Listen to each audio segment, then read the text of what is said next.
questions? We'll start with Adam. Josh, can you say whether or not Hendon suffered a concussion or if he's in concussion protocol? He is not in concussion protocol currently. So. And secondly, just in terms of things that concern you about this team in performance, where does roster attrition rank in there? I want to make sure that I understand the question here. You're just saying, like, Just where we're at numbers-wise? Numbers-wise and all that. I said at the beginning of the year, just pure numbers, we're probably as thin as anybody in the country just based off of pure numbers guys on scholarship. Depth for us, certainly, something that we're thinking about and trying to continue to develop. Young guys got to continue to grow and be ready to play when given the opportunity and play at a really high level. So the constant development of your roster is something that you're always thinking about, always working on, and obviously recruiting in this cycle will be big for us too. Patrick and Ben.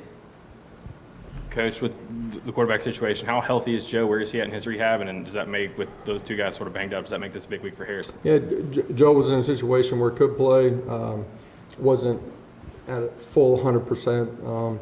During the week we got him some work, not the same type of numbers that he would have gotten if he was 100%. So I anticipate just through him playing the other night, didn't re-injure or aggravate anything, continue to think that he'll get healthier as this week goes on. When you went back and watched the film, what do you think led to the drops, and what needs to happen in practice to make sure that those drops don't happen again? At the end of the day, you got to go execute on the field. Handle the environment, handle the competitive situation, throw and catch it, things that we've seen those individuals do at a high level. End of the day, we got to go perform on Saturday and finish the play. Eric and Wes. Yeah, looking ahead to Missouri, a dynamic quarterback, good running back that can also catch the ball out of the backfield. Yeah. What have you seen in them on tape? Yeah, for them offensively, everything kind of goes through that running back, whether it's the run game or him being heavily involved in the pass game. The guy's been dynamic, near the top in country and just, total yards and productivity. Really good football player, does a great job once the ball in his hands of being electric, making guys miss. Josh, I guess when Cooper May started to get dinged up, maybe his level of play wasn't quite the same as it was earlier in the game. But what did it mean to have him back? And in terms of just sort of what you learned about him, I mean, the guy's out there, he's got a mashed up hand, his legs bothered him, and he's still playing. What's that tell you about a guy? Tough, competitive, cares about playing at a really high level, cares about the power tee, cares about his teammates, wants to be in there. He's a warrior. As the game went on, you watch the film, you can tell that things started to bother him more as the game wore on. He didn't want to come out. He competed extremely hard. Yeah, Coach, if Cooper can't go and Jerome is in there, what's the next step for Jerome as a center? Is it more mental than physical? What do you need Jerome to do to execute more efficiently up front? Yeah, I think the toughest thing for him is when he's starting at one spot, getting him enough reps at the next spot is difficult to manage and get what you need at both during the course of the week in practice. At the end of the day, some of the snaps got to be better. That's true with Coop in there as well. There's times where, there's plays down the football field that we're not able to connect on. Just simple execution, center quarterback snap, and some that's quarterback catching it too. But all those pieces got to play in together. Once he's at the center position, do a great job of communicating. He's done that for the most part during the first 4 ball games that he's played some center. But need to do it at a higher level. Coach, what are your thoughts on the linebacker group, and kind of how's that compared to where your expectations were at the end of fall camp? I think the group as a whole through 4 ball games has done some really positive things, played extremely hard, made plays, been pretty efficient tacklers. The other night, thought we misfit a couple things on the second level. We got to continue to play smarter in that group. That's during the course of play. It's after the whistle too. It's a group that is deeper than where we started at the beginning of spring ball. Certainly at the beginning of training camp. I've seen those guys continue to grow at that second level. Look at Missouri defensively, obviously coached really well with a former NFL head coach, but some opportunities there have you seen from film to maybe pick up some chunk plays? There's been some explosives in the run in the pass game against them. I think they've gotten better as time has gone on. The first 4 weeks, understanding their scheme, fitting things better. They're a group that has continued to improve. Vince? Josh, you guys had the double number situation on special teams. You talked a little bit about it in the post game. How do you avoid that happening in the future? And is a number change a consideration for either of those guys you might need? Yeah, for sure. With Theo, he's been our punt safe guy, which has allowed Trey to be on the football field. Unique situation, not being able to see. Need him to be smart in how we communicate that, be able to transition, not just the returner, but then Trey needs to get out of the ball game too. It's one of the things that we talked about, coaches and players together being better to handle that situation the right way. Rob? Surprised that took that long to come up. Coach, if Hendon is banged up, is it automatically Joe, or is there any competition there between him and I'm Harrison? not going to speak to, situations that aren't real at this point. So we'll see where we're at during the course of the week and go from there. Wes? Josh, I know that defense gets a lot harder when a quarterback gets outside of the pocket a little bit, gets out there on the edge.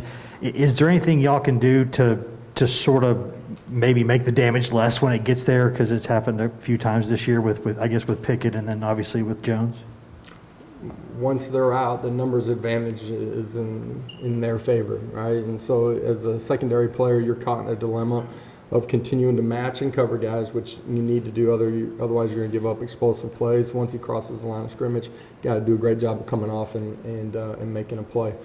It all starts by not letting them escape the pocket that way, and that can be an edge guy. It could be a pressure where we're not setting the edge.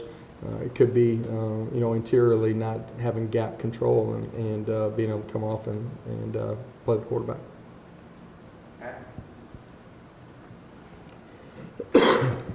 Going for it on fourth down sometimes is a necessity, obviously, scoring situation. But do you believe in going for fourth down early in games as sort of a tone-setting, aggressive tool? I don't know if it's tone setting. I think each play is the play that makes a difference in a football game. You got to approach it that way, and from a philosophical standpoint, I do believe in being aggressive. I believe that you want to put the ball in your players' hands and allow them to make plays. Being smart with that, we use analytics at times. It's not strictly by analytics. There's a feel and a flow of the football game as well. I know you guys always have grading systems for your players.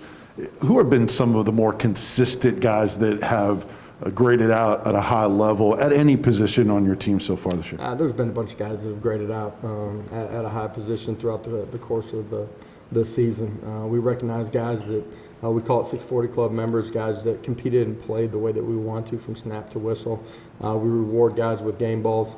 As far as guys that had exceptional grade out scenarios during the course of the week, end of the year, we give them a game ball too. Wes?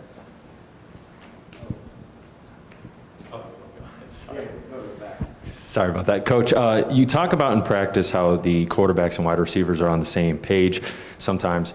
What's the disconnect that happens in game-like situations where they're overthrows or drop passes?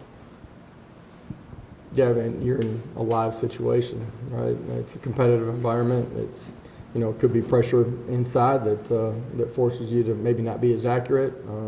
End of the day, you got to be able to throw, catch, and manage all of those situations.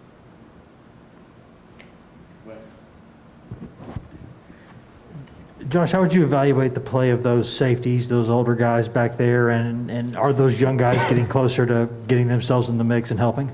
Yeah, you saw Christian in there early in the football game. Those guys are continuing to develop. They've grown on special teams. They're earning more reps on the defensive side of it. I thought early in the football game, defensively, we did a lot of really, really positive things, tackling in space being one of them. As the game wore on, I didn't think that we tackled as well in those situations. Just with the double pass, Pittsburgh was able to execute it, and then Tennessee Tech tried it a couple times last week. Just what's kind of the disconnect there, I guess? Depends what coverage you're in, right? But an aggressive defense that's going to fly to the football, it's a way for offense to try to counter it. At the end of the day, our third level players got to see that, recognize, and pull off. What have you seen from your tight ends and your running backs, and the run game, the run blocking game, as well as pass protection from Tyon Evans? I noticed he picked up a couple of screamers the other day. I thought our running backs ran their hardest and performed probably their best during the course of the season the other night. Great pad level, did a better job of pressing the line of scrimmage. Still bounced a couple things that I'd like to hit more vertical, but I thought they ran like a running back should run. Tight ends did a really good job for the most part in our run game. That's insertion plays on linebackers, it's split zones. Thought they managed the night pretty well. Coach, could you share any of the guys that have gotten game balls that you guys have singled out in 4 games? I don't have the list in front of me. I'll bring that with me on Thursday and give you guys some idea on that. Other questions? Tim, in the back. Can you just talk about Javonte Payton's play? He's found the end zone last couple of weeks. Yeah, I said it a week ago. He's continuing to grow and understanding of what we're doing, how we're playing. Has the one play where he's not set during the course of the play that he can operate and function in a better way, cleaner way from whistle to the next snap. But he's created some big plays down the football field. 2 weeks ago with a touchdown, last week wide open. He's continuing to grow and competing at a really high level. Athletically, he fits what we're trying to do, and I think, as we continue down the season, we'll make more and more plays. Finally being able to hit that deep ball.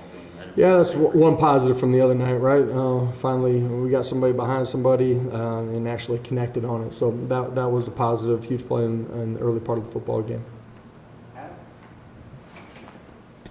Just to follow up on going for it on fourth down, the other night you had a 3rd and long. You got half of it and then went for it on fourth. It was 4th and 2. Are you talking about? The run in the fourth quarter? Or? I think Peyton you had 3rd and long, the drop, Callaway's drop on fourth down, the play before that. Yep. Do you ever have a 3rd down play where you say, we're going to go for it on fourth down, let's just get what we can get here? Do you know you're going for it on fourth down when you're calling 3rd? Absolutely. You're a play ahead, right? And really more than that, based on some of the analytics, you have an idea where your go would be. That doesn't say that you're definitely going to go in that situation, but then you also are able to sequence your plays based on that. That absolutely has happened, the other night and previously.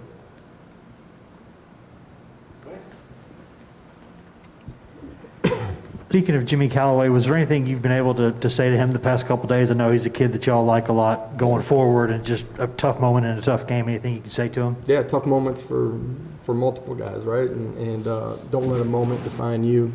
As you move forward, you get to define those moments. And so your practice habits and how you approach everything that you do, ends up showing up. And that's a young guy that did a lot of really positive things early in training camp. You guys heard me talk about him. Missed some time, has come back and has missed some practices. And at the end of the day, when you're on the field, got to play a little bit cleaner.